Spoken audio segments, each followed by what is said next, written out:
This is Hammett. And Jessica. And you're listening to the Friendly Atheist Podcast. Please go to patreon.com/Friendly Atheist Podcast to support this show. Get your ad-free and bonus episodes and video versions of these episodes as well. Hello. I'm cold today. I'm wearing a jacket. He's wearing a coat. It's going to be loud when he takes it off, but that's not my problem. There you go.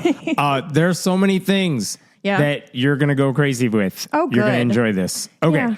Let me start with this story out of Arkansas because this one is insane and it gets weirder and weirder. I'm going to break it up into 3 parts. Are you ready? Great. Okay. Here's part one. Last month, there was a 22-year-old woman who has intellectual disabilities who was kidnapped in Crawford County, Arkansas. Oh, my God. Really scary.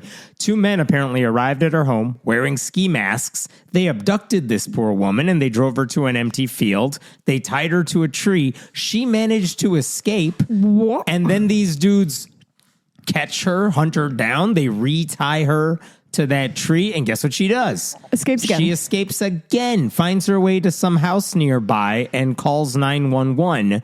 And when law enforcement comes to her rescue, here's what the officer said later. She was in fear for her life and clung tightly to a teddy bear the entirety of me speaking with her during her interview. Okay. Yikes. Here's part 2. Oh, that was a really brief part 1. Cops find out this was all a setup. Oh, well. And that the woman's mother, whose name is Tammy Hamby, was the ringleader. She staged the kidnapping, hired a couple of dudes to do it. She wasn't even there when her daughter was tied to that tree. Her daughter, by the way, was adopted when she was 6 weeks old. So according to an arrest warrant... Hold on. Yeah. Hold the fucking phone. Yeah. First of all, you just glide by Tamby Pamby or whatever her name is. Tammy Hamby. Tammy Hamby? That's Yep. a Dr. Seuss character. She is indeed. That's a really outstanding name. I'm very happy for her. Yep. Second, hashtag believe women to be sure, but the ski masks and tying up in a field thing doesn't feel true to how people tend to commit crimes. I'm not saying she thought this one entirely through. Now, do I know yet if our main character, the 22-year-old woman, was in on it? The woman the herself? kidnappee? No, this was not Jesus expected. Fucking no, her Christ. Mom said, "Hey guys, go kidnap this one." And they did. Why? To teach her daughter a lesson. About what? Right, we're getting there. Okay. So apparently, according to the arrest warrant, Hamby said that this young woman, her adopted daughter, had started to talk to strangers online, including someone who pretended to be country music singer Luke Bryan. Oh, honey. And despite telling her daughter not to speak to strangers, the woman kept doing it. So Hamby figured, I'll just scare you into obedience. So it turns out there's an in-home nursing assistant who helps care for the young woman. So the mom got that woman recruited to help her in this little crime of hers. And Shannon, the nursing assistant, is like, I know 2 dudes who can help us out. So the 4 of them are all in on this together. You know that you're like, oh, you know who would kidnap somebody for me? My buddy Brian. Very good question, but I will say kidnap. you have 2 middle-aged women who I've seen their mugshots, 2 middle-aged women, and then 2 boys who look like they're 12. But these are 2 men who are tasked to do this. So the plan... How much did they pay these boys? I don't know. I've been looking for that information. Because it has to be a lot. Is to have someone say, I'm with Luke Bryan. Let's meet up, 22-year-old woman. And then when the person shows up at her house and she opens the door, they're going to abduct her and then demand money and tie her to a tree. And then, as the plan went, Hamby was going to show up and rescue her. Like, see, I told you not to go along with this. Well, of course, she's going to be the hero of this story. Right. Now, somehow, one of the dudes took a wrong turn and ended up in the wrong field. I don't know. That's why she wasn't there. Mom wasn't there. Anyway. So, okay, listen. I want to be empathetic for the frustration one must feel to see somebody who's in their charge being taken advantage of online and perhaps being naive. Yes. About welcome to parenting. Who is out there. Sounds tough. Not going to do it. No worries. I up until open the door and surprise, it's me, or surprise, it's your friend. And then, hey, Travis Kelce isn't really online or whoever. Like, fine. If you want to be dramatic about it to like make your point. Did you have to go this far? The kidnapping piece feels like there's this terrible director who all he wanted to do in the entire world was put a giant mechanical spider into movies. And God bless him, he did it in Wild Wild West. This feels like that, of like, she's been really wanting to do a kidnapping for a while and is just trying to like find the place that she can like smush it in there. Yes, and she found it. And apparently, like, you know, Troy Apien, whoever she was talking to on the internet, needed to. This is wild. Okay, so one of the kidnappers hid in the trunk wearing a ski mask as they drove. Guy 2 pulls into the field, lets guy 1 out of the trunk. Why does he need to be in the trunk? Puts on a ski mask. Both men demand money from the young woman. When she says she has no money, they pulled her from the car, tied her to a tree. It's horrific. So every adult involved in this whole situation is making the worst possible decision all the time. Including the very young adults who seem to have kidnapped her. How old are those men? I don't know. They look but they've all now been arrested. They now all face kidnapping charges. And interestingly enough, the same day Tammy Hamby was arrested, her husband spoke with the local news channel and is trying to defend what his wife did. He's basically saying, look, our daughter was talking to the fake Luke Bryan for months. We traced that number back to Nigeria, but the police wouldn't do anything about it. Well, that's not a criminal matter. To which the Crawford County prosecutor's like, we don't have enough information to take action. And on it, this is literally what the prosecutor said. Quote, I mean, this is a special needs girl who, if there's issues with the internet, then you just cut her off from the internet. I mean, that was honestly going to be in my long list of suggestions before kidnapping your kid. So because the mom felt there were no other options, she staged this kidnapping about a month ago. See, this is the problem. And this is what her husband said. She says there's no other options because she's not smart enough to think of any other options. And this is what her husband said to the local news channel. Yeah. Now DHS has taken my daughter from me, and my wife is arrested for trying to do the right thing, for trying to save my daughter. Who has never known evil, has been sheltered all of her life, and we couldn't talk her into understanding that danger existed, and so we wanted to show her that evil does exist. And now she's in like government custody, and my wife is facing jail time. I mean, he also admitted, yeah, dog. He also admitted abducted a person. He admitted the plot was ill-conceived and really poorly executed. And he noted that the bruising his daughter got from the zip ties was accidental, and that a practice run of the kidnapping was conducted to try to keep things like that from happening. With whom? I don't know. Who was the dummy victim? I don't know. They did a practice run of the kidnapping. Zip ties for a woman, And then he added, my wife was never trying to harm our daughter, and that he, quote, hates that she's being disparaged like this. Sorry, so far he hasn't said anything about how his daughter is. Yeah, they don't care. Is she okay? She seems fine in as much as one can except for she was raised by a sociopath. Yes. So, part 3. All of this. Oh, God, I forgot we had another part all coming. Of this would be messed up on its own. The thing is, in their community, Jeffrey Hamby and Tammy Hamby have a long history in that community. People know who they are. Jeff and Tammy Hamby. They have been spending years trying to protect children from the scourge of... Ooh, Jews?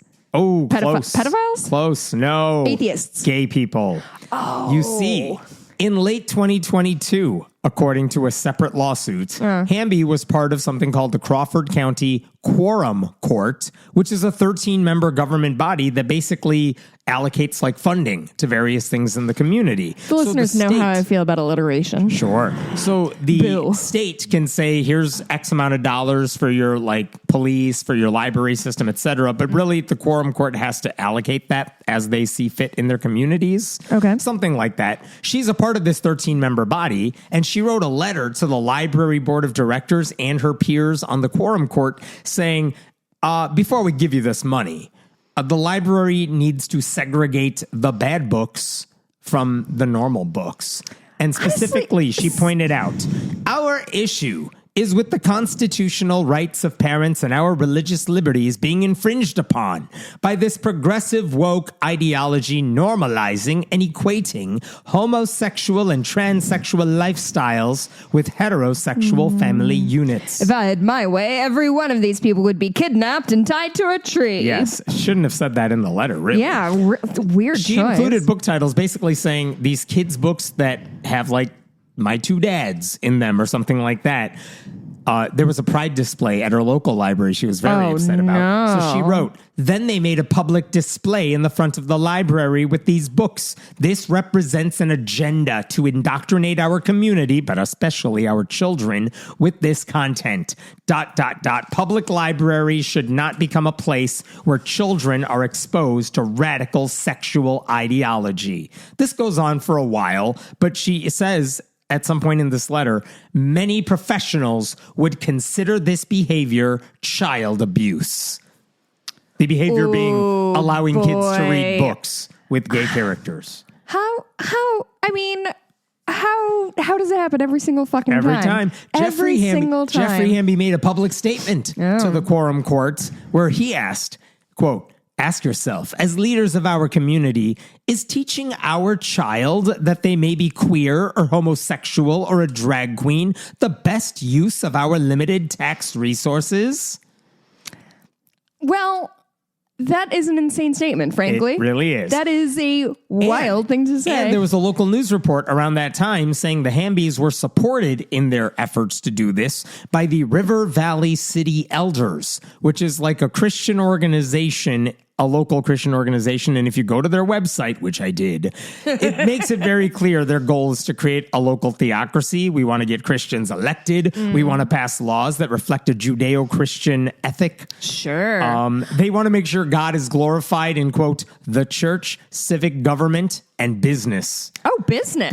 Too. So all of this in 2022, it had an effect. The quorum court basically said the whole library system, you're not getting money unless you remove LGBTQ children's books from the shelves, slap a prominent color label on them, and create a new social section for those books. Like a very separate but equal sort of vibe. And months later... And they'll have their own discrete drinking fountains, too. Yes, there's also an email that apparently Hamby said she also wants the library system's director to relocate books that taught girls how to use tampons because that was too sexually explicit because it had pictures.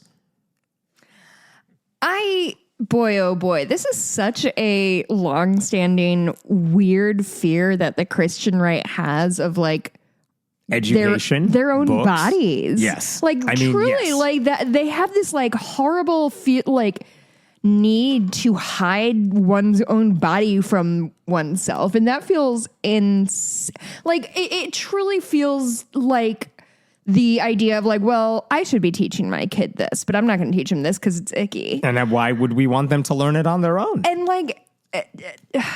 I don't know. So all of this puts library administrators in a really bad position because they know the books should not be banned or segregated and that it's illegal to do that. But they also need money because it's good for the community and their jobs. So they agreed to that compromise of a separate but equal section for children's books. What state are we in? Ohio? I don't know anymore. I'm sorry. I distracted you.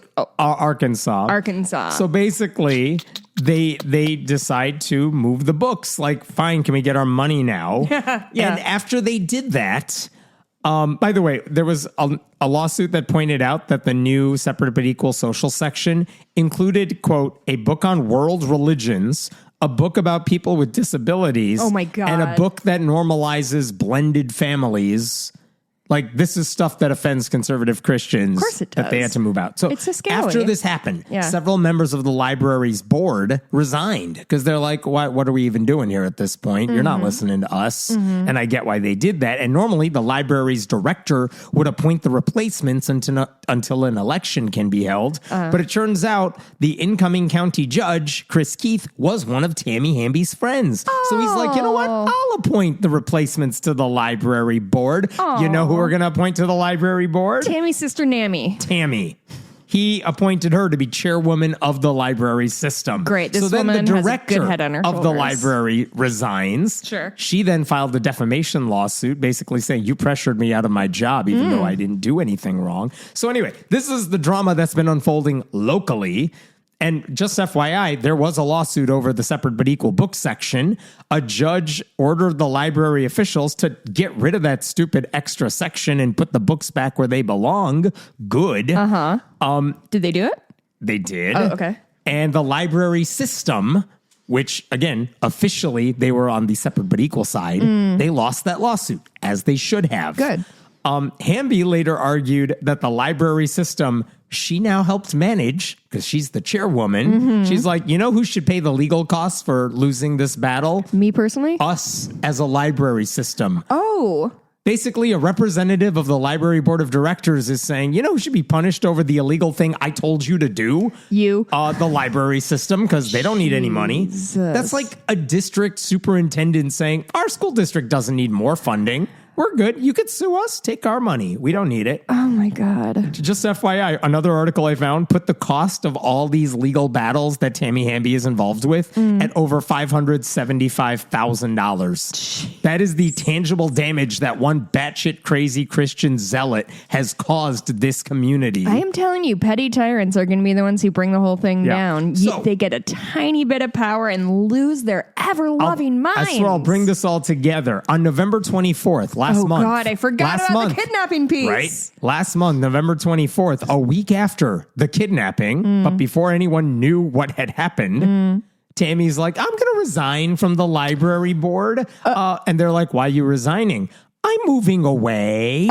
Oh. And they're like, oh, okay, I guess done that all makes... the good I can do in this world. I must move on. And then like a week later, the news reports come out like, wait a minute, we found out what you did. So now she's not just a Christian nationalist. She's a well-known local liar. So what began as a story about the grotesque cruelty of two parents who terrorized their own vulnerable daughter is actually part of a larger story about how conservative Christian extremists just destroy everything they touch. Boy, just a sea of burnt books in their wake. Right? Wow. Right. That's why you never treat these people as moral authorities. They don't care about children. They care about power. They care about nothing. No, the most dangerous thing in Crawford County, it's not those books. It's her. It's that family. And because of what they did, the entire community has suffered. People love power and they love do. to flex it. And that is fucking weird to me. Yep. So that's just, the Tammy. Just worry about yourself. I talked about this story on YouTube like about a week ago. And to my shock, I don't think even locals have picked up on the fact this is going on, but people started sharing that video more than they've shared anything I've done in a long ass time. Really? Because this story was wild for a lot of different groups of people. Yeah. Which, oh my God. I thought that Oklahoma woman we talked about last week, the college student who wrote the bad essay, I thought that would be the thing everyone would still want to talk about. Yeah. Nope. Relatively speaking, they were way more interested in Tammy. I got a lot of miles on that OU story this week. I told a couple of the therapists the physical occupational therapists I work with, and they were crying laughing. They liked it so much. I have been, just as an update, I've been pleasantly surprised to see how many OU students have been protesting on campus to reinstate that teaching assistant who was on administrative leave. Nothing's happened yet. Another professor who got involved and said, you can't go to a protest unless it's for or against, unless it's with an organized group. And it turned out only the anti-crazy Christian college student group had an organized protest. So the I'm a Christian and I can write whatever I want. The professor said, no, I'm not allowing you a release to go to an unorganized, unofficial thing. And then a student complained about that. That teacher has now been fired or something. It's wild. Like everyone's getting caught up in the wake of this dumb college student who didn't want to do the work. Right. And she's dragging everyone down with her. Golly, it's absolutely wild. I have a totally different story for you. Also, can we talk about the irony of this girl whining about the First Amendment while the campus is like, no, you need to fill this form out in triplicate before you can speak out loud on campus. Yes. All right, different story entirely. This goes to the state of Maine. So the Maine Supreme Court recently heard a case that has not gotten much attention, but they're going to make a decision soon, and I feel like people will find out about this case sooner or later. So here's the story as best I could put it. There are two parents, Matthew Bradeen and Emily Bickford. 12 years ago, they gave birth to a daughter named Ava. They were not married. I don't know the circumstances of the relationship. It doesn't matter. But they had this baby, and pretty soon after, they decided to separate. Okay, it happens. And when you separate and you have a kid, you got to figure out custody issues. And they figured that out, and they promised to share parental rights and responsibilities, including her religious upbringing and education and all things like that. That's a pretty normal thing. Sure. Like, me and you may have our differences, but for the sake of our daughter, we will work things out. Right. Whatever. Fine. Do we know what flavor of religion she has, or is that pertinent? Didn't matter at the time. They just said, we'll figure it out. Okay. None of it was a problem until a few years ago when Emily Bickford began taking their daughter to Calvary Chapel, which is a church in Portland, Maine. And pretty soon, Matthew Bradeen noticed some major changes in his daughter whenever he saw her. And basically, long story short, he asked a judge to modify their parenting agreement so that he could have more control over her religious upbringing, which is a request a parent can make. Okay. But unless you have a really good reason, a judge is probably not going to step in to change that. Sure. So you need some really good reasons. In 2024, a Maine district court judge did weigh in on this and said, yeah, I'm giving the father control over her educational and her religious upbringing. Okay. Yes. And basically it boiled down to a few handful of things that Matthew was arguing in court and his lawyer were arguing in court. And the judge said, yeah, those are good reasons. Oh boy. Here's one of them. Oh boy. Matthew argued, this can't be good. Can't be good. The church's teachings were frightening and psychologically harmful. Okay. So here's what happened. The pastor would routinely deliver these fire and brimstone sermons. He would describe hell full of burning and torment. A lot of the sermons were focused on the book of Revelation and the Antichrist, and it scared the shit out of their daughter. So she starts having panic attacks. She goes to her dad's house, tries to convert him. She's like, Daddy, why aren't you going to heaven? How old is she at this point? At this point, a few years ago, she would have been like 8. Oh, God. Right. So all of this, he said, the dad said, it leads to the daughter experiencing fear and anxiety with the church's teachings. And they went to church a lot. Like there were services on weekdays, multiple services on Sundays. Emily Bickford took her daughter to like all of these. On some Sundays, the daughter had to listen as people testified about how Jesus saved me from sexual and physical trauma, gay and lesbian relationships, and infidelity. It's like, I don't care if that's what you want to talk about in church, but like, she's 8. What are you doing? What are we doing? So despite all that, to his credit, Matthew never let Ava think her mother is wrong or brainwashed. He just, like, how do you respond to your daughter's questions? He's like, different people believe different things, and I don't agree with what that church teaches, so there you go. Okay, number 2. It turns out Emily, the mom, was hiding from her ex how much she was indoctrinating her daughter. Really? Apparently, she once told the dad she was taking Ava out of school to visit the state capitol. but that was a lie. They actually went to an anti-abortion protest. Oh, boy. One time she sent Ava to a church-sponsored overnight retreat, but didn't tell the dad. He wasn't told the location, and the daughter wasn't allowed to have a phone, so he couldn't communicate with her as this was happening. Cool. At one point, she was about to baptize the daughter without telling him. He only found out through like a third party who posted about it or something.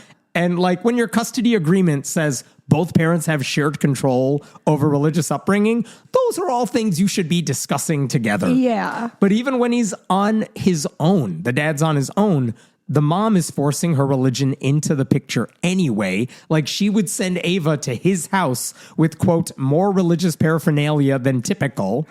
She said we should homeschool Ava to avoid public schools that are a danger to kids. So dangerous. The judge later said of the mom, ironically, her explanation is she wants to be able to review what her child is learning, but she has not given Mr. Bradeen the option to weigh in on events that Ava attends.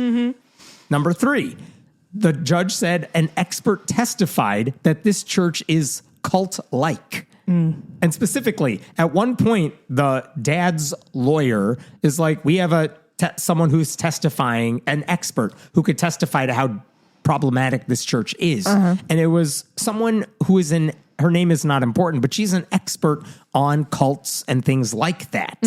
And specifically, the mom and her lawyer did not object to this woman testifying. After she spoke, they're like, oh, we want everything she just said tossed out. Really? And the judge is like, no, that's not how this game works. You got to raise your objections before she testifies, not after you don't like what she says. Right? Oh, no, she messed up. But specifically, this expert said that closed social systems like this church have certain elements in common. They have a charismatic and authoritarian leader who cannot be questioned, the promise of salvation, a demand for loyalty. They promote harmful rhetoric. They oppose science and public schools and homosexuality. And this sort of indoctrination, the expert said, could have an impact on a developing child, filling her with inferiority and doubt.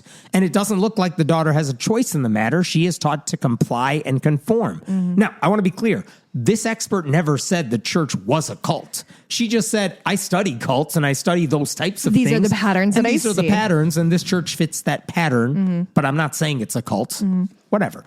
Finally, the lawyers for the dad pointed out that the mom's new medical views were harming their daughter. Yeah. There was a time when Ava was up to date on vaccines. She had an inhaler for her allergies and asthma. But after joining this church, the mom became an anti-vaxxer, and she fought the dad when he wanted the daughter to get the HPV vaccine. Yeah. The anti-science mentality went to antibiotics, too. Ava got pneumonia at one point. What? And the mom refused to let her take the proper medicine to treat it. The only reason she got better is because the daughter's doctor was like, I think I can find an alternative that's like maybe kosher for your mom. And the mom's like, fine, we'll take the alternative, but not the one everyone knows works. Oh, my God. And when Ava was dealing with anxiety, the mom never considered taking her to see a professional. She just doesn't believe in anxiety. Oh. She just thinks neither. prayers will solve everything. She thinks mental health care is a hoax. So Bradeen's decision-making when it came to medicine and health, the judge was like, yeah, the dad's much more rational, and his choices are in the daughter's best interests. The mom's are not. Right. And I'm sorry, there was one other thing they pointed out, which is that the church started a little war against the dad. Because shortly, like this custody change, the battle really began in 2024, August of 2024, a little over a year ago. And this is when their custody trial is happening to rewrite the agreement of custody. Apparently, the mom took Ava to church, and the pastor, his name is Travis Carey, he delivered what he said, like, I want to open service tonight with the prayer. But it's not a prayer. It's like a 10-minute long rant against the dad. Personally? Personally. I don't have a clip because it's a long clip. Okay. But here's how he opens. Let's begin by prayer. Ooh. There is a dear sister in the church. You guys know Emily Bickford. And for months in preparation for what really is, I guess, a custody battle, there's been 50-50 with dear Ava, 11-year-old Ava, who's been with the church family. She's had teen camp with the teenagers this past weekend, and Ava has grown in the Lord. And Emily has made a priority that when she has custody over her daughter, that they are here. And they're here all the time. But Ava's father has had a difficult time with that. We've been praying for Matt and his salvation for a long time. They name-checked him. They name-checked him. And they later said, you guys are probably aware that justice is so much now in the hands of a judge. And no matter what area of civilization, culture, politics you're looking at, that can go one way or the other depending on who appointed that judge. Then he says, Matt's side, Ava's father, has hired what they call an expert witness. And this expert witness out of California was hired for a large sum of money to find any dirt they can on Calvary Chapel. Oh, I don't think that's what happened. Yeah. And then he said, depending on where this judge stands with God and God's word will depend on how this decision goes forth. It's hard to imagine that when you're 11 years old and you're dealing with the level of persecution that young Ava is dealing with, blah, blah, blah. Okay. Wow. So there's a lot of this. They're name checking the dude. The church is casting themselves as like, I know we're the heroes here, but this dad is godless and evil. Sure. And he's trying to take little Ava away from us. How can we let him do this? Right. At no point does the mom take the daughter away from the congregation once it's clear. He's not giving a prayer. Like, he's ranting against the daughter the dad. was defo just sitting there listening to her dad be verbally crucified. Right. They're treating him as the enemy. He's persecuting her. And the judge even said later, the court finds that more likely than not, Ava's receipt of this message delivered with the blessing of her mother was psychologically detrimental. Yeah. So after considering all of the things I just told you, the judge basically concluded when it came to Ava's health, the dad gets to make all final decisions. When it comes to her religious, because the mom's not listening to medical experts. Obviously. When it came to her religious upbringing, it's a little more complicated. Sure. But the evidence was clear that Ava's psychological health was in danger and that the dad should be allowed to make those decisions as well. Yeah. This court finds that Miss Bickford's unquestioning loyalty to the church and abdication of independent decision-making has placed Ava in situations where she receives messages that pose an immediate risk of significant psychological harm. Further, the court finds that due to Miss Bickford's level of commitment to Calvary Chapel, there is little to no room for the parties to co-parent on religious decision-making. Because the church says don't listen to the dad, right? So long story short, they said he gets to make decisions about whether Ava attends services, gatherings, or anything associated with Calvary Chapel, what material the daughter reviews, and whether she communicates with any member of that church other than the mom. That does not feel like something that is going to be enforced or that the church is going to be cooperative with. It is my thought off the dome. But the point is, when the judge issued Cavalry that decision, Church, please. This wasn't some anti-Christian decision. It was a tough analysis of a very complicated issue. It was a mom denying that anxiety exists, which as an anxious person, LOL. And I want to be clear, the court order is not the mom doesn't get to have contact with the daughter. It's that the dad gets veto power in a few key areas, like medical decision-making and religious decision-making, because the mom has made it clear she will not cooperate because she has given up her decision-making to the church to do whatever they want to do. So that was the decision handed down in December. Yeah. Honestly, I think it's really thoughtful that the judge pointed out that, like, she's acting like she wants to really micromanage her daughter's life while denying that very thing to her father. Like, it's a salient point, I thought. Yeah, so it didn't make much news at the time when this decision was handed down, because why would anyone care? It's a private issue between them. Stuff. But the conservative Christian universe decided to jump in. CCU. The CCU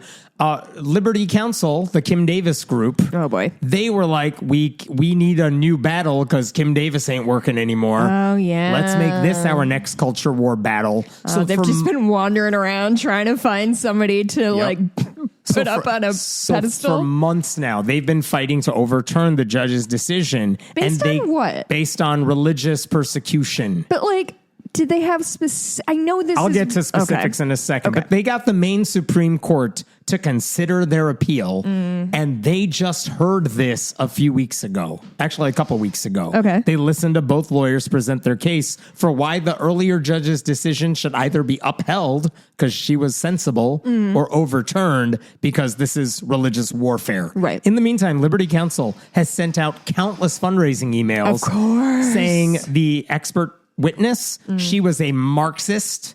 Not a Marxist. I know. They allege that the liberal judge who decided this case said Christianity is a cult. That's not what the judge said. Sound like it. They accused her that she was anti-religious because, wait for it, in her decision, in her ruling in favor of Burdine, she refused to capitalize the word God throughout her ruling. Oh, brother. They really went all in on the capitalization. Because you know what right-wing people care about? Grammar. Oh, I mean, boy. Doesn't work on social media, but when it comes to a judge's ruling, they become be correct. English teacher editors all of a sudden. So basically, Liberty Counsel said that the dad, who they portray as a horrible father, doesn't want Ava to hang out with her friends from church, that he has banned her from reading the Bible or even talking about religion with her mom, and that this pastor just wanted to pray over the mom and Ava.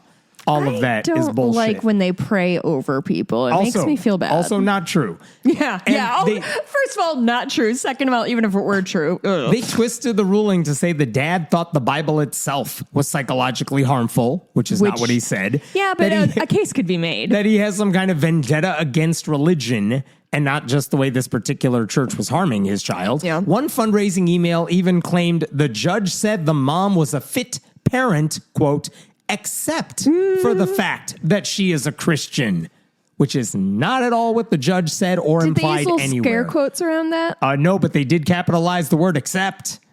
Seriously? The judge found that Emily is a fit parent except for the fact that she is a Christian. I mean, yeah, these fucking people. Yeah. In fact, every article I've seen written about this case, mostly in conservative outlets, it distorts the facts more and more. Yeah. Like the Christian Post allowed Matt Staver, Liberty Counsel's leader, to get away with this statement. Calvary Chapel is not a cult. This custody order banning Emily Bickford from taking her child to a Christian church because of its biblical teachings violates the First Amendment. No one called it a cult. I mean, the custody order did not ban the mom from taking the daughter to a Christian church. No. And the biblical teachings were not the issue. It's not like the judge said, sorry, we're going to give custody to the dad because the pastor talks way too much about the Sermon on the Mount. Right, exactly. He's always talking about feed the hungry and clothe the poor, and we hate that. Right. Focus on the family. They have an outlet that talks about legal stuff. Their website they published an opinion piece with the headline, "Parents should be allowed to take children to church." Wow. As if that's what this case is all about. These are deeply unserious people, and God bless them. It's worked so far. I mean, why would they give up this good fight? Yeah. They're getting everything they want, which is money. So Liberty Counsel eventually asked the Maine Supreme Court to take up this case and overturn the earlier ruling, and they said this entire case boils down to a simple question. Does a district court have the authority to prohibit a parent from taking her child to church? Which is weird, because that's totally not the question anyone was trying to figure out. I have a question. Yeah. In terms of just semantics and things like that, what the judge who... They're appealing up to the Supreme Court. Yeah. Are they like clearly if you're taking something up to the Supreme Court, you have to cite sources or give what are they saying to these judges in these papers that they're citing the district court's decision. They're saying this violates the Constitution. But they're not. They're incorrectly citing it. They're lying about that's how conservatives work. But the judges certainly will be able to see through that because they'll have access to the paper. They'll have access to the information. So like the whole thing is going to fall apart. It's a real emperor who has no clothes situation that like once somebody looks at what was said, it's like, oh no, this is all made up, what you're saying. Well, that's the hope. The hope is they present this to the Maine Supreme Court, and the Maine Supreme Court listens to what Liberty Counsel has to argue, and they come back and say, everything you're saying here is bullshit. Yeah. That's the hope. Now, the actual oral arguments for them in front of the Maine Supreme Court, which took place a couple of weeks ago, it's only like 30 minutes long. So I listened. Oh God! And I have no life. No. But a lot of the discussion just rehashed everything we've already talked about. Like one of the justices asked Matt Staver, "So what's an acceptable line regarding when a church causes harm? Like at what point can we say a child should not be able to go to this church because it's causing harm? Because is there any line?" Because it seems like you want no line drawn. It doesn't matter how much harm. If it's a church, it gets to do whatever it wants. Yes. And he's like, well, if a church is sexually abusing the child, that would go too far. Well, and the judges, except for in history, it's definitely not been far enough. Well, the judges are like, is there anything short of that you would consider too far? Because obviously no one's arguing that one.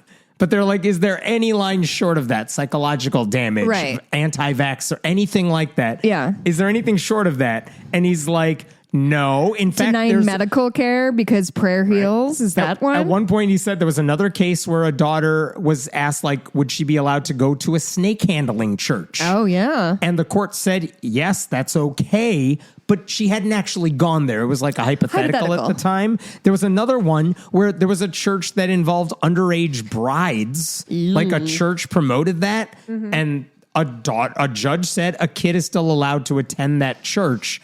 But there was no incident where like the daughter was being pushed to do that. So like, I don't know if your flex is we should be able to get away with it because the snake handling church and the underage bride church, they got away with it. That's not really the flex you think it is. Yeah. But that is the argument he was making. Like the snake handling church, and forgive me, I'm definitely speaking out of a little bit of ignorance, but I don't think every single person gets their own special snake. I think it's like a demonstration of faith up front. So I don't think the kid is in imminent danger of getting eaten by a boa constrictor. And the judges on the Supreme Court, the Maine Supreme Court, are like, boa constrictors and snake handling. There you go. So they were like, well, this is not all theoretical harm. Like the judge, or the earlier lower court judge, documented actual harm to Ava. Your daughter is using her words to say, I'm being harmed. Yeah.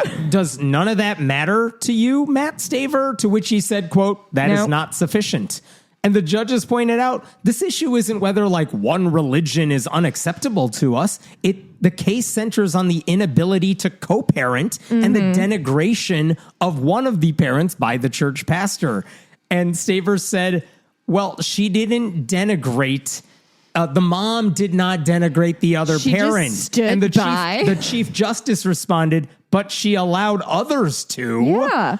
So, in public, in front of her kid. Now, the dad's lawyer got up there, who's not a culture warrior, who's just like, so what does he have to say? Judges, all that matters here is preventing further harm to the child and maintaining the child's best interests and well-being. And parental rights, which they're so big about. She pointed out all these lies. No one's saying the prayer was inappropriate, only that his rant against my client was inappropriate. It's also wrong to dismiss what the expert said because she's an expert in her field. And by the way, both sides agreed to that point. And finally, when there are religious differences between co-parents, it makes sense to draw the line when there is harm upon the child and we have documented harm against the child. Yeah. And the judges said, is there any proof that the lower court judge exhibited hostility toward religion? Is it neutral with regards to religion?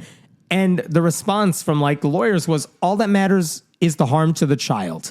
Ava was harmed by what was said. No one was judging the church's beliefs, only the impact they had on this girl. Right. And Staver's rebuttal to all of that was, I just want to reiterate to everybody, this decision from the lower court judge has a lowercase g everywhere. No, he didn't. He did. Are you? I'm quoting. That's an assault to both Christianity and Judaism and Islam, and that's what this order does. And that order reeks with that kind of hostility by intentionally doing that. That was his rebuttal. Boy. And then the Maine Supreme Court's like, all right, crazy man. Thanks. Sir, this is an Arby. Yes, we will issue our decision, they said, the future. Do you know what this makes me think of is what we talked about last week with the OU student of like, if these things are so inherent, then you wouldn't have to be fighting so hard for them. If God is literally so petty that the G being lowercase is breaking something, like what like is your God all powerful, or does he like shirk away when a lowercase letter? Like he hates those serifs, I guess. Like Yes. what are you talking about? Yep. Does he think? God, so this here's is what I the want to know. question. Does he think this is a salient point? No one knows what this guy thinks. He just wants to make money. I'm on their mailing I do list too, because I but, also like, hate listen. myself. And I've gotten so many emails from Matt Staver about trying to fundraise off of this case with insane headlines like they won't allow a child to go to church, things like that. So here's the question. Yeah. Are courts allowed to admit the truth when religion is causing harm to a child? Or is religion immune just because it's religion? I mean, I think that's what all of this is coming down to, because that's what we've seen time and time again. And I've said it, like, replace my Christian rights or whatever with, but I wanna. Yeah. And the mom did not just practice her faith. She surrendered her parenting decisions to an institution that told a child to fear eternal torture and reject science and view her father as a spiritual enemy. That is not good co-parenting. It's not good parenting. It's not good adulting. None of that. I mean, truly, if the shoe was on the other foot and the dad was, this is insane. This is absolute madness. Yeah. So the Maine Supreme Court will issue a decision in this matter soon. I don't know, a month, 2 months. And hopefully the decision is, what the lower court judge said is fine. Yeah. Because there's no issue here. That Right. church is harming the daughter. They cannot co-parent. And all the judge said is the dad gets to get final say in medical and religious decisions in some capacity. That's a totally sensible thing. That's not an anti-Christian decision. Yeah. That is an anti-mom who doesn't want to co-parent and church that doesn't want her to co-parent Right. decision. Yeah, But if it goes the other way, which based on what I heard from that oral argument, it doesn't look like they were leaning in the mom's direction. But if it went that way, that would be very disturbing. terrifying. But, you know, these people have all of the money in the world and they can keep tying up the courts and this dumb bullshit. Yes. Meanwhile, the world is on fire and we're bombing like Everything? floating shrapnel in the Gulf of Mexico. Like the priorities of these people are truly astounding sometimes. All right, you want to go to a different update? I guess. All right, let's talk about Ohio. Okay. This is a story we covered maybe years ago for the first time. This is a story involving a Christian pastor, Chris Avell. He is in the town of Bryan, just outside Toledo. And basically, he's not necessarily the bad guy in this, but he's made some decisions I don't like. He decided he runs a business in the business part of town. Okay. And he decided a while ago, I want to take in unhoused people in my business. Okay. And he was later charged with zoning violations because there are people sleeping in your place of business, and this area doesn't allow for that. I do Remember remember this. Yeah. And basically, he thought what he's doing is pretty Christ-like, right? Seems like a no-brainer, said one opinion piece in the Columbus Dispatch. But here's the issue. The place was not a church. It was actually a video arcade, right? I mean, that would be a pretty dope sleepover. That's why he was allowed to set up shop in a business district. And in 2020, he asked for permission to set up a church inside the building, like in a side room. And the city gave it to him. The Church of Mario. Yeah. The city gave him that permit with the understanding you're still going to follow the zoning laws because it's a business district. And eventually, the problem was if you're in a business district, the first floor cannot be used as residential space. Sure. So if you go to a lot of cities, they might have stores and then apartments and stuff on top, right? So people are not supposed to eat, wash their clothing, or sleep on the first floor of your business. But when a fire chief in the town did an inspection of this place in 2023, he found 18 separate zoning law violations, and that led to criminal charges. Now, the response to all this was, come on. These are people who are cold, they're starving, they have no place to go, they need a place to stay. And by the way, there is a homeless shelter nearby this building, but it doesn't have enough space to take in everyone who needs help. And all of that seems like fair arguments and compassionate ones. Yeah. But the point is, they weren't going after this guy because he's helping the homeless. No. They were going after him because he's literally putting the lives of those homeless people in danger. It's the same reason you can't just open up a soup kitchen if you Right. wanted to. Right. The local government is supposed to make sure everything you're doing is safe. And so they have regulations to Right. make sure you're doing it the right way for the safety of everyone involved. And that's why local regulations are a good thing. But specifically, here's what the fire chief noted. There was improper installation of laundry facilities, inadequate or unsafe exit areas. There was a cylinder for the gas grill that was improperly placed in the building, an unpermitted gas dryer with an impermissible plastic duct. There was no permit or approved kitchen hood over the stove. There was limited ventilation. The exit signs were not clear. Like, there's no evidence the carbon monoxide and smoke detectors were tested regularly, and there was a gas leak due to improper installation of the gas dryer. Oh my God. And like, they fixed some of this stuff, but like, imagine if there was an actual emergency in this building. That's insane. They gave him a month to fix most of these problems, but when they checked back on him in January, they found that 5 things had still not been resolved. At least he did some of them? Some of them. And in January of 2024, the fire chief found 20 people sleeping in cots or on the floor of the building. So that at that point, they charged him with zoning violations. Yeah. And again, that made sense to me. It He does. had time. He chose not to correct the problems. He is putting people's lives in danger. I wonder how much of the issue moving forward is going to be that it was a zoning violation and not you're putting people in danger violation. I mean, the zoning violation is how they are calculating. You're right. I understand that, but I think when people hear zoning violation, they're like, oh, no, he wanted to like put a pot store near a school or something like that. That's how zoning violations work. Like, not, you can't keep unhoused people in your arcade. Everything I've seen from the city is like, look, we appreciate that you want to help, but this ain't the way to do it. Right. And by the the time way, and resources he's putting into fixing those things and installing a janky dryer could have been put to expanding the homeless shelter down the street, right? And getting them what they needed. And if he just needed to fix the stuff, I promise you, if this guy did like a GoFundMe to get the zoning violations fixed, he probably could have raised whatever he wanted. Yeah. But on principle, I think they did not fix a lot of this stuff. By the way, separately from all that, since May of 2023, the city said it had gotten calls about inappropriate activity at this place concerning criminal mischief, trespassing, overdose, larceny, harassment, disturbing the peace, and sexual assault. Did you sneak overdose in there? Is that a crime? There's a lot of people who are using drugs who are in the building. Yikes, that happens. This sounds really unsafe. And that's the issue. And listen, we can complain all we want about cities not doing enough to help the unhoused. Sure. Absolutely. But the charges they were issuing against Avell, they seemed legit.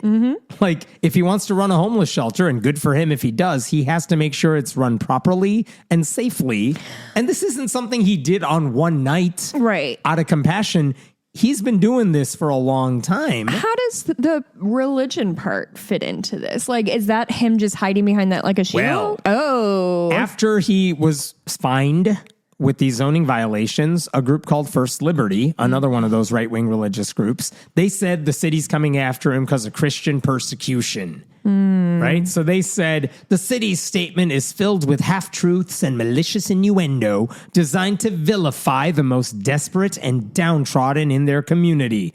When asked about the fire code violations, the lawyer for the groups, he dismissed them as a form of lawfare harassment against the church. Lawfare, like you're just like warfare, but lawfare. Yes. Never You're heard using that the legal before. system to wage war against my client. I don't think that's what it is, actually. And like the thing is, the city didn't make up new rules to go after this dude. No, they just enforced the ones that existed. And just because it's a church inside a video arcade does not mean it doesn't have to follow fire codes. So First Liberty sued the city of Bryan on behalf of the video arcade church. And then the two sides got together and agreed to a compromise in February of 2024. The city said, we'll drop all charges against you, but You have to stop treating this place like a residence because it's in a business district. You got to get all proper certifications and all the necessary permits.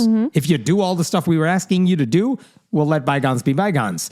Guess what? He didn't. He won't. Did not He do shan't. that. He kept housing people. So the city said in a press release afterwards, we did not want to do this. We must do this for the safety of the people using the church. Wow. Renters in space above the church. Yeah. And the businesses adjacent to the building. This is a very dangerous situation. A gas leak happened, dog. Like, that's no joke. And because of the way the right-wing media treated this story, the mayor later said this dispute led to her own children being harassed and threatened on social media. Oh, good. Just like Jesus would. Yeah. So First Liberty filed for a temporary restraining order to prevent Avell from being punished. But eventually a judge sided with the city. Last December, a judge said, this is about public safety. Good. It's not religious persecution. Good. And like, Don't be idiots. The Dad's Place Church and Christopher Avell have numerous options available to address the fire chief's concerns, the judge said. Dad's Place? Dad's Place. Is he a dad? I don't know. And he said, the judge said, while it's obvious that the city would be blamed if a fire causing injury or death were to break out inside Dad's Place and the city made no attempt to enforce its own regulations and fire laws, like we all know the city would get blamed for that. Of course they have would. every right to tell you to fix your problems. Like, there's a reason things like this have to be enforced with financial penalties, thank you, or jail time, because otherwise they won't do it. And it's really good for all of us to go to a restaurant and be aware that the dishes are going to be cleaned properly Right? and that the beer lines are cleaned regularly, because I've worked at bars where they don't do that shit and it's gross. Right. So First Liberty then appealed that decision, and the Sixth Circuit Court of Appeals said, we're going to put a pause on that judge's order. Sure. We're going to weigh in later. And the conservative group, First Liberty, they argued because Avell's religious beliefs require him to shelter those who need it, he should be allowed to ignore all the zoning and fire regulations. See, ooh boy, he really put that in a little sound chunk for me, huh? Just because he has religion means God will never let a gas leak happen to his storefront. The city's actions, they said, plainly burden the church's religious exercise. Yeah. I have a question. How do you establish a church? Like, did he file any paperwork, or did he just say, was he like Michael Scott declaring bankruptcy? Yeah, and just pretty be like, much. I'm a church now. I mean, that's pretty much how they all do it now.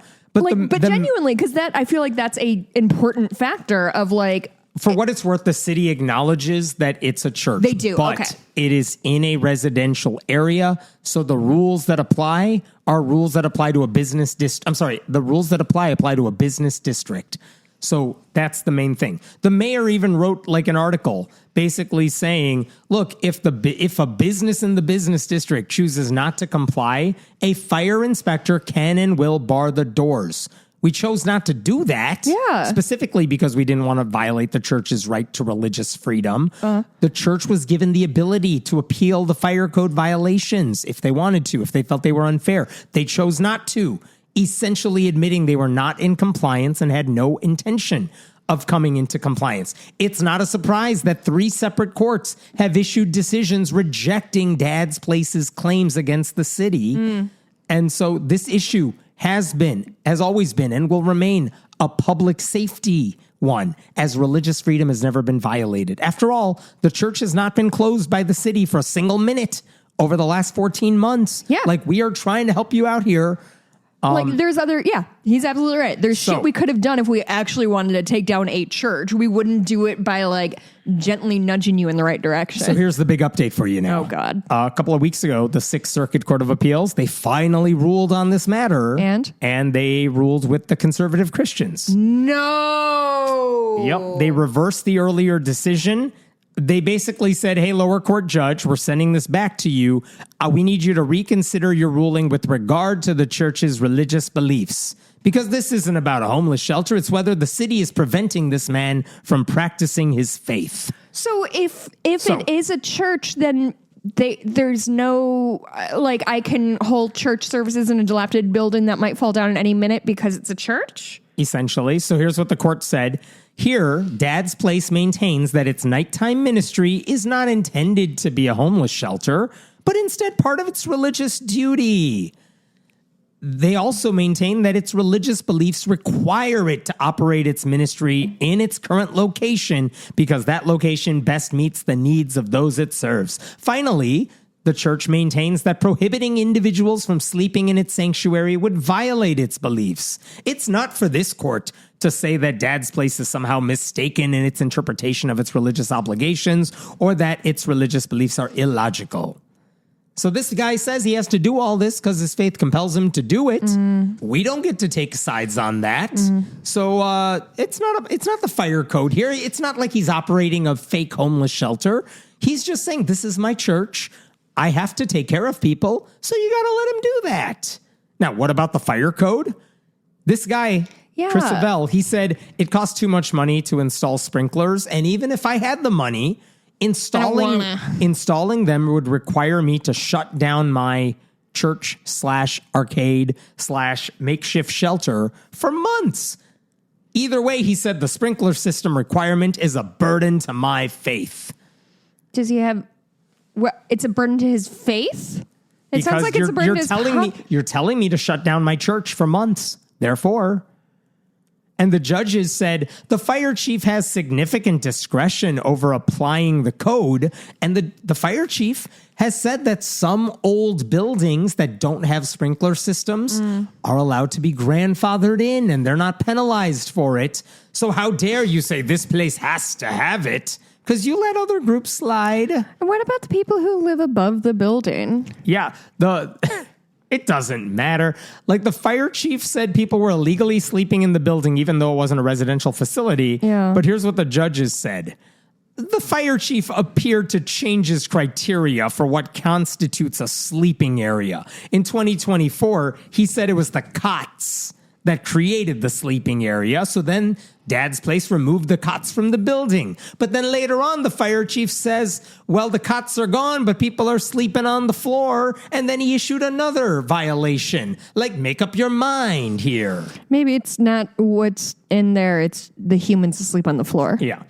What the fuck? I don't know. For example, the fire chief testified that a person sleeping on the floor, like this is how they got him in the oral arguments. They're like, so let's say someone comes to the store/church and they lie down on the ground and they just like fall asleep against the wall because they're tired. Is that a violation? Is someone sleeping in a business area? And they're like, no, that's not a violation. No, but if they used a pillow? But if you found a sleeping person in your store, you would wake them up and ask them to leave, right? Yes. Like they said, what if you're like in a business that's selling sofas and someone falls asleep in the sofa while resting on that? Then I would wake them up and say, please leave. You shouldn't be asleep in a public place. Basically, the fire chief is like, yeah, that's not sleeping. But like if they're using it as bedding, that's a different story. Right. But this is how they're trying to nitpick. This is how they nitpick. It's so the fire unserious. Chief. Like, I don't know what we're doing here. There were people sleeping. Is my couch legally a bed because I nap on it sometimes? The fire chief pointed out if a local business had a chair inside and some random customer sat down and fell asleep on it, of course the business is not going to be punished. But if people are coming into the store specifically to sleep, then that's a different situation.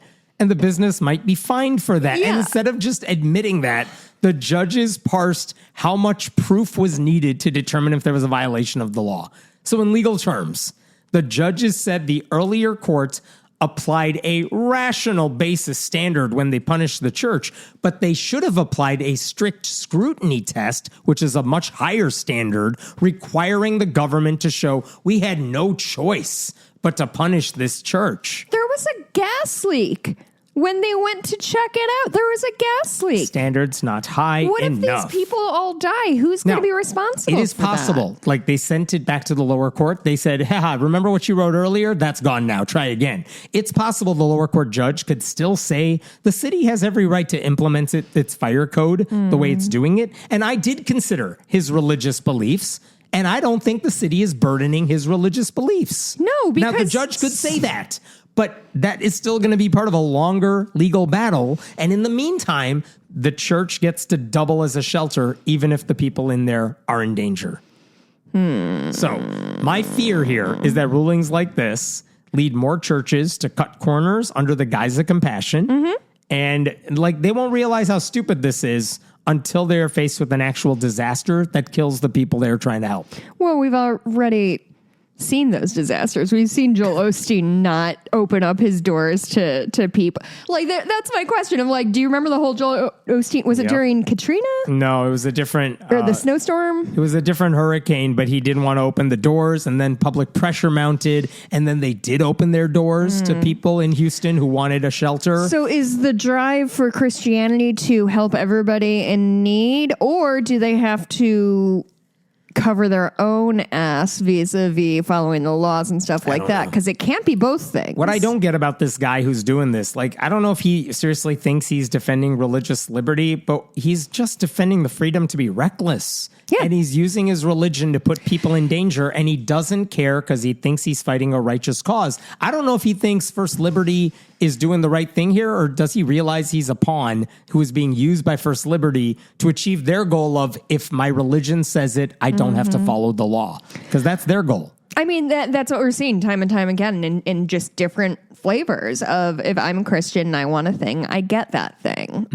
And that's not what it is to live in an adult or a pluralistic society. So I think these people have to grow the fuck up. Does not feel like it is happening. They seem to be getting younger and dumber. There you go. All right, here's a different story for you. This one's in Colorado. There are 4 pastors who are suing the city of North Glen. The Centennial State, I just learned in trivia. The Centennial State, Colorado. 4 pastors are suing the city of North Glen, Colorado, which is just outside Denver. And this is almost a similar story to the last one. They host lunch events for the homeless at a local park. And now they say the city is coming after us and punishing us. All we were trying to do is practice our faith. All we were trying You're to saying do. It's no. all I've ever wanted to do is practice my faith. So basically, there's a park called E.B. Raines Jr. Memorial Park. It's like a 28-acre park. I looked at it online. It looks beautiful. It's like a lot of walking trails, sports fields, pavilions. In Colorado? Wow, I can't believe it. I know. Beautiful. So like it's the sort of place, if it's a nice day out, you're going to go take a walk there. And basically, they have a lot of picnic shelters in that park. And they were always open to anyone who wants to use them, unless you reserve them in advance for some event, in which case they'll reserve it for you. No one else can use it. That's fine. And the pastors, since about mid-2020, they've been meeting once or twice a week there for Bible study, prayers, and handing out food.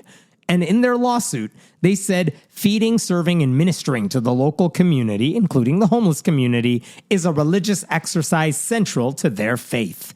And each of their events, they say, brings in about 20 to 40 people.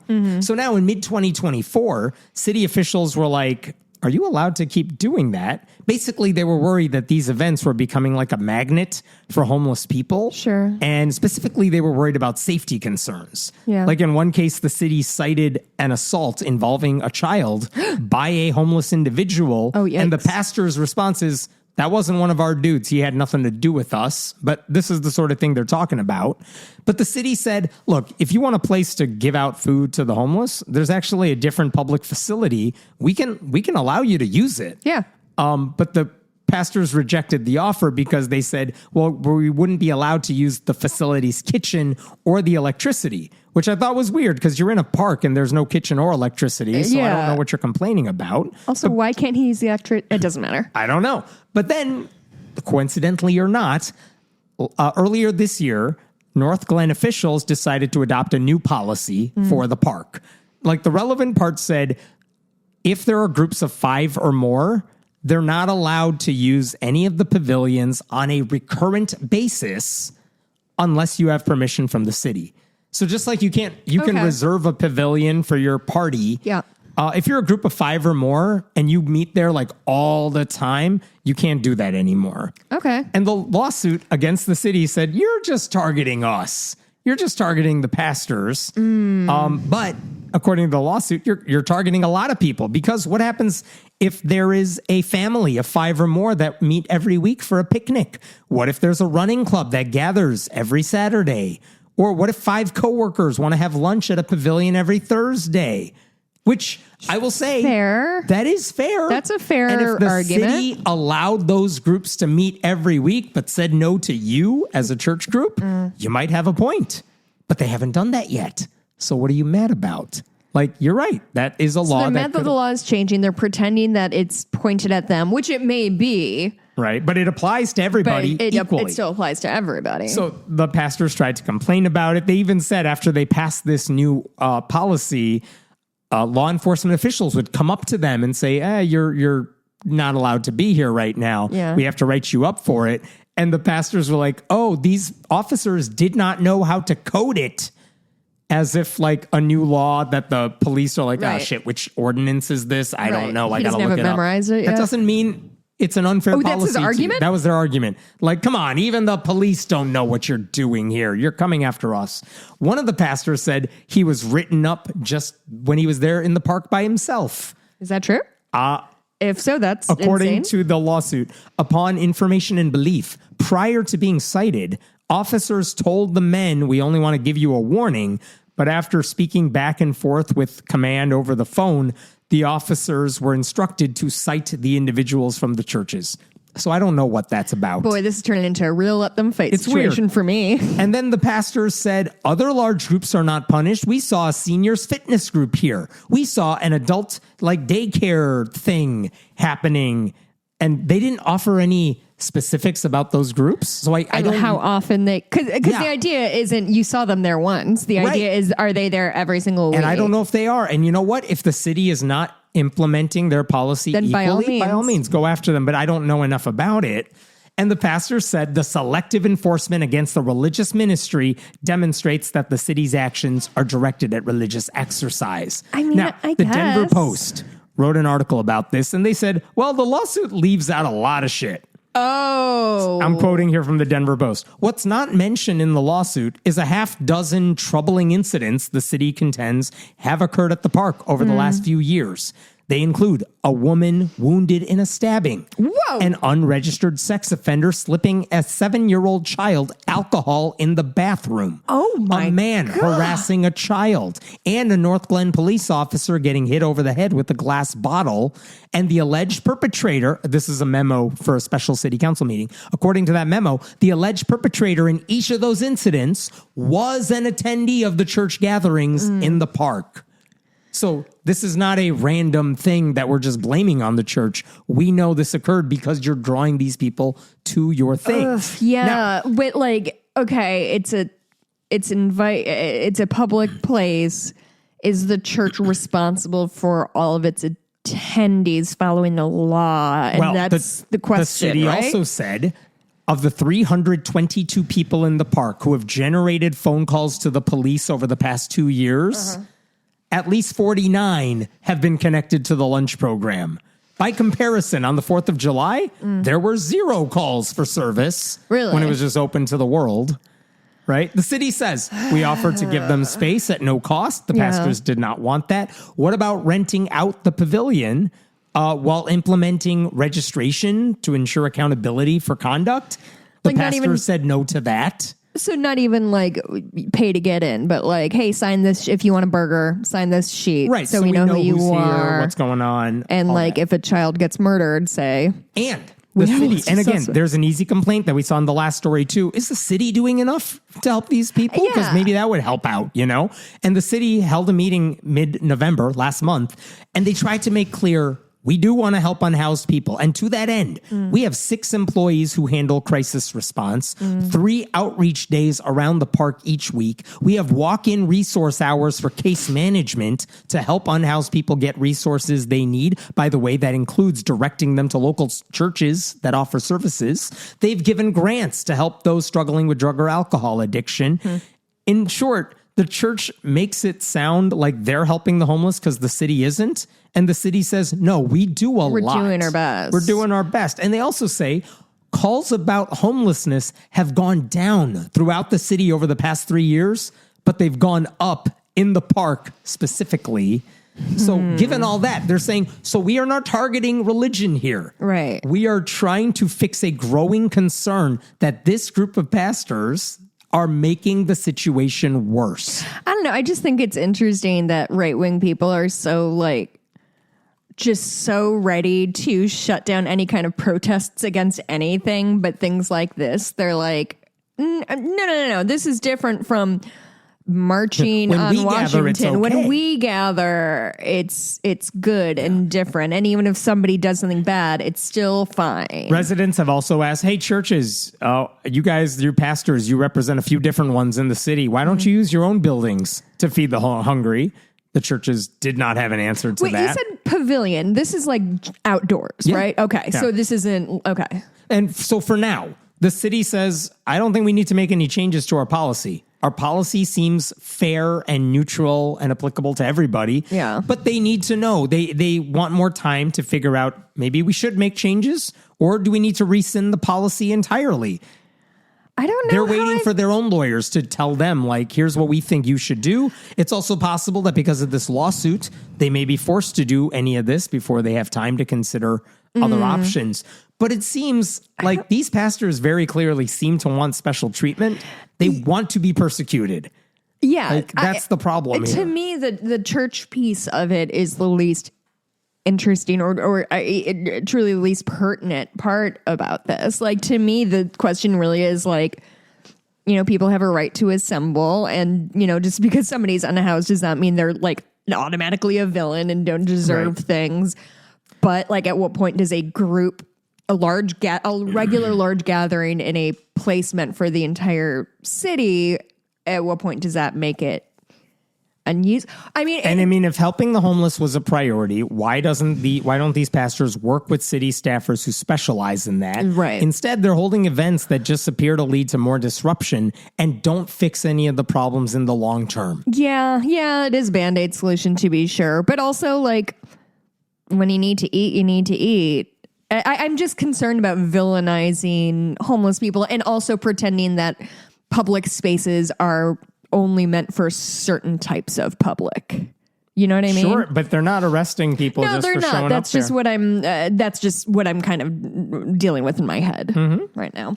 I got a different story. When do we know when we hear back about whenever the lawsuit has been filed against the city, we'll see if a judge rules on that or if the city changes its mind on this policy in any way. Cool. No movement yet. Interesting. Let's talk about vouchers for a second. I would argue this is probably the biggest church-state separation problem in America right now. It's how many states are using money that should be going to public schools and using them to fund private schools, which are always religious schools, which are always Christian schools. And which people have to pay to send their children to, so they already have an income. Yeah. So Whereas public schools still. Last year in Alabama, they passed the Choose Act. Which stand for something? I'm sure it does. Which gives families up to $7,000 a kid to spend on private school tuition or private tutoring or educational material. If you want to homeschool your kid, you could get up to $2,000 a child. And initially, the program is limited to couples making about $75,000 a year if they have one child. But by next year, it's the vouchers are open to way more people. It's estimated to cost over $100 million a year. And in the first year of the program, families representing about 37,000 children applied for this money. So that's where the voucher system is right now. In a state that doesn't have a lot of taxpayer money to use on public education, they're throwing it at this problem right here. Now, that also means it's been a year since this program's implemented. Now we could figure out, where's this money going? Ooh. So that's what Rebecca Griesbach of AL.com did, basically saying about 15,000 of those 37,000 applicants, they attend private school. About 9,000 are homeschooled, which means a lot of this money is funding Christianity. And they were able to figure out, public records have found, which schools are getting this money. And if we know what schools they're going to, what material are they using, right? And this is what's amazing from this article. I'm quoting, many providers that receive taxpayer dollars, AL.com found, sell or use materials that downplay slavery, teach that humans lived among dinosaurs, and state that rock music and mental health issues are signs of rebellion. What? Uh-huh. Mental health Are you sure it's not rock music and rebellion or signs of mental health issues? Nope. You heard me right. I don't think I did. If you are claiming you have a mental health issue, like anxiety, that must be you rebelling. And they said, if I was rebelling, I would do it in a much better way than just constantly thinking about my pet's inevitable demise. Sure. That's what my anxiety looks like, and it's not rebellious at all. It's a bummer. There were 184 private schools that published their curricula online, and nearly half of them, 79 of those schools, use materials that have been flagged by experts for a lack of depth and rigor. Well, what do experts know? I know. So specifically, they're not like some kind of experts. Specifically, the private Christian schools were using textbooks that are well known for keeping kids dumb, including ABECA, Bob Jones University, and the Association of Christian Schools International. And here's what the article says about it. In an ABECA history textbook, authors write that slaves seem to be better investments than indentured servants, and claim that freedmen promoted fiscal irresponsibility during Reconstruction. Truly, it all comes down to money for them. Money is the only thing that matters. It doesn't matter if these were human beings or not. Were they a wise investment for the farmers? Authors also blame the decline of America's views on race relations on the nation's first black president. Another popular provider, Bob Jones University, stresses abstinence and encourages students to reject same-sex marriage in its health curricula. And this is a quote from a BJU teacher's guide. Contemporary culture emphasizes the importance of love with slogans like "Love wins." But this slogan twists the virtue of love by disconnecting it from scripture, using it to promote the LGBTQ agenda. I do spend so much time separating my phrases from scripture. It takes up a lot of my day. You wouldn't think it. Researchers looked into these books a couple of years ago. They found evidence of climate denial, the false claim that certain scientists made discoveries only because God helped them. And they... What? Oh, yeah. What? Isaac Newton and gravity. You guys, that's God. God helped him figure that one out. Is God in the apple? Apparently. Is the apple good or evil now? Oh, is the Newton thing a metaphor for the Garden of Eden? And the figured apple it all out. Was wisdom, and now we have gravity, and before we could fly. But that's right. Until the 1800s, we could all fly. Yeah. And then there were passages in the book encouraging students to memorize what God made during each of the first 6 days of creation, because that's how you learn. Also, you know how there are practice questions at the ends of chapters? One of them, this is literally the question. It's about the word DECK, which maybe kids have not been exposed to at that grade level, DECK. Here's one of the questions. In one textbook, students were asked if, quote, DECK means A, an angry elephant, or B, a floor of a boat. What? An angry elephant? This is one of the things. If you look up fundamentalist Christian textbooks and they do quizzes or they have questions, they're dumb questions that someone who doesn't know the material could easily figure out, because the wrong answers are so extremely obviously wrong that you just stumble onto the right answer despite not knowing anything. I'm sorry. The fact that the elephant is angry is extremely good. I was puzzled when I just saw elephant, but it said angry, and I'm like, I don't think that's it. What was the word deck? Where would they even get that? No, probably Noah's Ark. Pachyderm? I don't know. So what happens if you're using your voucher money on a regular science textbook? That's a good one. Oh, my God. Even that's not a safe bet, because this is still Alabama, and I forgot about this, but it's true. Alabama science textbooks have to include a disclaimer saying evolution is a controversial theory. So is germ theory. A holdover from the creation evolution times. I'm going to go to all the medical schools in the country and be like, gang, just so you remember, I'm going to put this little sticker in your textbook. I assume medical students have textbooks. Sure. And just be like, just so you know, germ theory is a theory, and it's pretty controversial. We're still looking at miasma. But that means students who are using these religious books, they aren't just staying ignorant without realizing it. They may be screwing themselves over when they get to college, if they go to college, and realize, wait, I don't know anything. In fact, there was a quotation in the AL.com article from Amy Jurjevich, who learned from 2 of the 3 textbooks as a homeschooler and at a Birmingham area private school.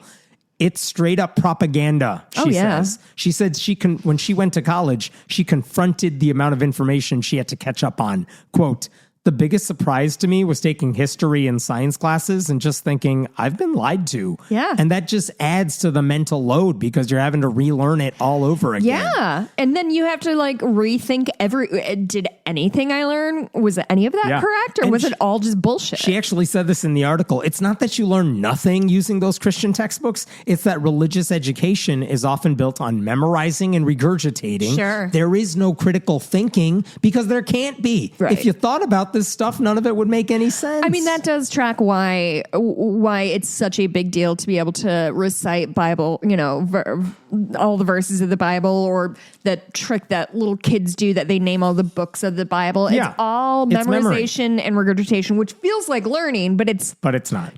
And it's not just science either, by the way. It happens with Saxon math, where the focus is on algorithms and examples. Wait, what words did you say? Saxon is the publisher, Saxon math. And basically, what a lot of public schools are doing lately, and if you have kids who are taking math, you would have noticed this probably, they try to help kids like, we'll teach you how to do a 2-digit times a 2-digit number. Mm-hmm. And there's an algorithm, and we all know the algorithm of how to multiply 2-digit numbers, like just doing it on paper. Yeah. The problem is like when it's a 3 or 4-digit number, and the rules slightly change, a lot of kids may not know what to do. What happens when you get to algebra and you got to use the principles to do a slightly more complicated problem? A lot of kids who never learned how to do the idea behind multiplication, they suck at higher level math classes. Like I taught math for a long time. And the point is like, if you teach harder classes, the kids who do well are the ones who just understand how numbers work and how they can be manipulated. Okay. And they're not just remembering some algorithm and applying it. It's that, no, they actually know how numbers work. So when my kids are learning math now at a much younger age, they do learn the algorithm, but they also are taught, here's how you break apart numbers. Here's how you could solve this in 3 or 4 different ways, because it all leads you to the same place. Okay. Now, that's the way you're supposed to teach math in a way that actually helps them. But in these books promoted by these Christian schools, there's none of that. They just say, here's the algorithm, go solve some examples, and you think you're learning math, but when you get to harder classes, you're probably screwed. You keep saying algorithm, and I'm sorry to dumb this whole show down. But is it like learning like 7 times 7 is 49? Like you just know that's not math you do in your memory. Head. The algorithm is like if you're dividing like a 7-digit number divided by a 1-digit number, you have to do that. Okay, I got it. This goes into this many times, multiply, do carry a subtraction, carry something, whatever. That's the algorithm. Like that's the system you use. You'll get the right answer every time, assuming you make no mistakes. And so what are they what are they teaching these kids that is not serving them? What they're not doing is all they're doing in the bad books is saying, just do that. That's how you solve division. Okay. The better, smarter kids are being taught, okay, but when you divide, here's what you're actually doing. When you're multiplying, here are 4 different ways to look at the problem. And they will bring it home to their parents. Remember the Common Core controversy a few years ago? Oh, my God. The problem was some of these kids are bringing home problems to their parents, saying like, I don't know how to do this problem. And the parents are like, well, it's about multiplication. You just do this. And it's like, for example, what's $20? 20.00 minus, I'm making up a number, 7.73. Well, if you do the algorithm and you do the subtraction, you might have to like cross out some zeros, replace them with numbers, do the subtraction. Yeah. But if you actually know how numbers work, you could say, instead of $20, let me just take away a penny. Let me make it $19.99. Then I do the subtraction.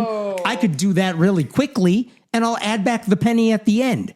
That's a much smarter way of doing it. If you work retail, you probably do that instinctively. Sure. But if you're not taught how to do that, you hand someone a $20 bill or something. Sure. And all of a sudden some retail person is like, what do I do with this? Like the way I just learned that like percentages are reciprocal. Like 25% of 8 is the same as 8% of 25. Right.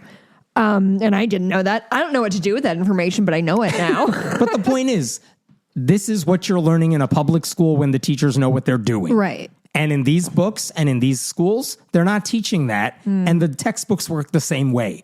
It's like, yeah, we're teaching you some stuff. And it's not like we're making up who the first U.S. president is. Right. But the idea of it is leaving a lot out.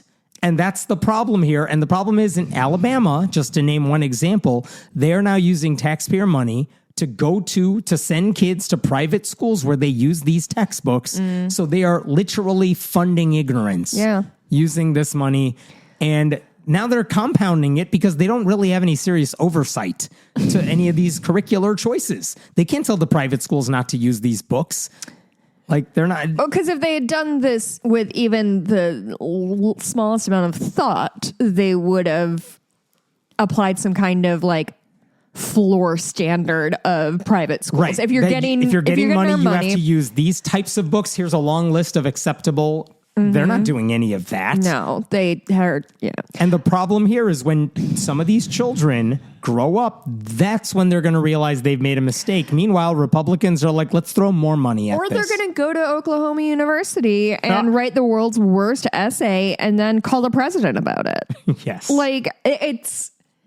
Oh, boy. I don't know. I don't know what to think about because I just don't understand. A lot of red states are doing this right now.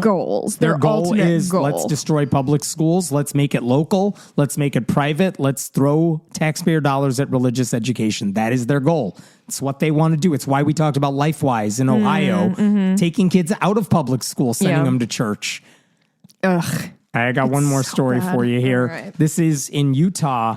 There's a high school, Cedar Valley High School in Utah. They recently showed a video to the entire student body, like a 3 to 4 minute video of an administrator, their assistant principal, Scott Mansfield. He's basically speaking to the student body. There's a logo before and after the video of the school's like logo mascot. So, it's a school approved video. Oh, I see. He's sitting in their like TV studio filming it. Okay. You could see it in the background. So it's not like this magically appeared here or something. But in that video, he basically told the students they need to work harder, which, all right, like that's a weird thing to get on video to say. What they usually say, though. But here's what the video said. And by the way, the school later posted this video on Instagram. So it's like they're not ashamed of this. And I'm going to skip ahead. It's a long video. He says a lot of fluff. But in that video, he's like, guys, I'm really imperfect. I'm not the greatest human that's ever lived, ... My joke is that if there is a heaven, when I get up to heaven and they go to see if I can come in or not, they're going to look at my list of sins and problems and weaknesses and say, you're not welcome here. But on that list, the strength that I will have that might save me will be that I know how to work hard.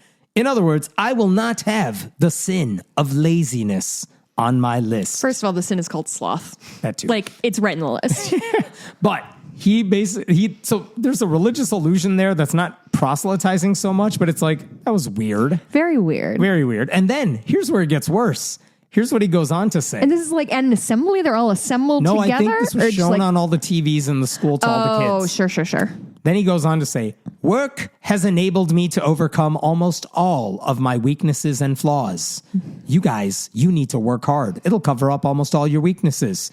If you ever go to bed depressed or sad, guess what? What? You probably haven't worked hard enough. If you've ever gotten a bad grade, you probably haven't worked hard enough. If you feel really bad about yourself when you look in the mirror, you probably haven't worked hard enough. If other people don't think you're awesome, it's probably because you haven't worked hard enough. ... I promise that if you do that, work hard, you too will go through the refiner's fire and be made perfect. What the fuck? Yeah. I don't know if I'm more offended as someone who wants church-state separation or as someone who works with kids and cares about their mental well-being. Truly, like, what the fuck was that? First of all, we'll start with the religion because that's the fast part of this. Yeah. It is weird to hear him deliver what appears to be a sermon, even without Bible references, about being an imperfect sinner who might be able to get into heaven. I want to know more about his sins, actually. Yeah, just go ahead and tell us. You're already spilling a lot. Like truly, no one was asking for that. And if he wasn't talking about a Christian religion and that framework, I feel like this would be a bigger issue. But okay, I'll let that slide for a second. Here's one of my least favorite Christian little doodads they try to pull is that either A sin is a sin is a sin. And any sin you make, whether it's murder or whether it's taking God's name in vain in private in your bedroom, are equal bad sins. Bad, bad, bad. It's all bad if you're a sinner, you're a bad person. But also, all sins are forgiven. Uh-huh. Also, no matter what you did in your past, it's fine. So I don't think it can be both. I don't think you can have both things. But okay, let's keep going with this weird The bigger issue, beard. obviously, isn't even the religious framing. It's the substance of what he said. Which was a nothing burger. Yeah, he said any kind of mental health issue appears to be the result of a bad work ethic and nothing else. Like, there are kids who struggle with depression and you would never know it. No. There are kids who get low grades and they do work their asses off. Yep. There are kids who feel bad about themselves because they're teenagers. Yeah. And that's how being a teenager works. Yeah. And there are kids who are not told they are awesome because other kids are assholes. Yeah. That's also true. How can you be an administrator and not know any of that? Honestly, if you look in the mirror and don't like what you see, it's probably because you didn't work hard enough. Obviously that's fat shaming, right? I don't even know if he was talking about that. I think No? he's just talking about your self-perception. Oh boy, then I needed to work much harder for about the first 38 years of my life. Like, how do you, and the thing is, like I said, he filmed this in a TV studio. It was an edited video. Multiple people saw A lot of people rubber stamp this thing. And how come no one was like, maybe this is a bad idea? This is an insane thing to say to people. And when they posted this on Instagram, even one of the comments I'm reading here. Okay, I'm a student at Cedar Valley, and I feel like this was the worst possible way to address this. So many people in my class, when we had watched this, looked around like, what the heck? Like, this and a bunch of other reasons is why kids leave Cedar Valley and go to other schools. Whoa. Wait. Is Cedar Valley private? No, public high school. But there is a pattern of kids withdrawing from their local public high school because of this what she's getting at, but there you go. But for what it's worth, the Freedom from Religion Foundation just sent a letter to the school district trying to figure out what the hell just happened here. And they pointed out his actions display blatant favoritism toward religion over non-religion and Christianity over other faiths, ... They're concerned with religion because that's their job. That's what they got to do. Even though I would say, I don't think the religious references are even the biggest problem here. No, truly. The school should be ashamed if this is what one of its leaders is telling students. And I really wonder, what do the counselors and social workers at this place have to say about this stupid video? Where are we again? Utah? Utah where in somewhere. Utah are we? Figure it out. Well, I'm just wondering if everybody there is of a certain LDS faith, then it's sort of baked into the whole thing that Maybe. everybody's assuming everybody else is Mormon. But yeah, like, this would have been bad enough if this guy said this to a kid in his office. Yeah, but just the one kid. entire institution broadcast the damn thing to kids. If people don't think you're awesome, you haven't worked hard enough is such a damaging thing to say to a human being, because truly so many people deeply dislike me, and I think I work pretty hard. And what's sad is most public schools do a lot of work to make sure students and staff are well versed in mental health awareness. That, like, hey, just because someone looks happy on the surface doesn't necessarily mean they're okay on the inside. Right. Or just because someone's depressed doesn't mean there's a quick fix to help them.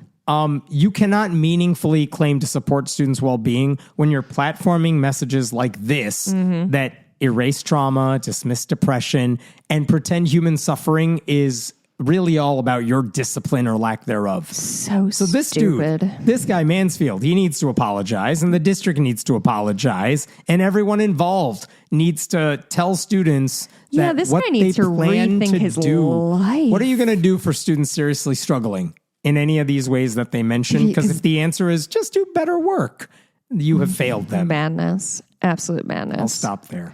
Wow, that is terrible. Terrible. And weird. Right? Like, honestly, what a strange... And no other allegations happen with this guy? It's just this one weird... just a dumb video. Weird thing. That's so strange. Anyway, leave us a review at Friendly Atheist Podcast, wherever you get your podcasts. Go to patreon.com/Friendly Atheist Podcast to support this show. We finally got a couple new reviews, and this is from Joe72348. Great podcast. This podcast is well-researched and well-presented. It accomplishes a rare feat of thoroughly covering church and state separation issues while also being professional and entertaining in a way that I would be happy to recommend it even to religious friends and family. Heaven and Jessica, keep up the great work. Thank you. Usually there's a caveat there, but that was nice That's to very hear. nice. Thank what are we you. talking about in the bonus? What are we talking about in the bonus? Damn it, I hoped you had something really locked I have and many loaded. things to talk about in the bonus. I've never said that in my entire life. I will, motherfucker. What did I do this weekend? We'll figure it out, and then we're going to talk about it in the bonus. Oh, you know what? On the Discord, people have been talking about collecting quotes of ours that they particularly like. God, and no. I would really encourage us to start a channel because I would like to design more t-shirts soon. And I think that would be a lot of fun. Don't forget, the holidays are just around the corner. Hey guys, it's me, Jessica. Holidays are just around the corner. And that means you need to get your friends and loved ones a Friendly Atheist t-shirt or mug or stickers. I'm going to edit in the things in my hands. Nice. I'm absolutely not going to do that. I'm far too lazy. But if you go to friendlyatheistpodcast.com, you could see the store and all the stuff that is in there. Email us friendlyatheistpodcast@gmail.com. We read all of them, and we will talk to you next week. Bye, guys. Love you.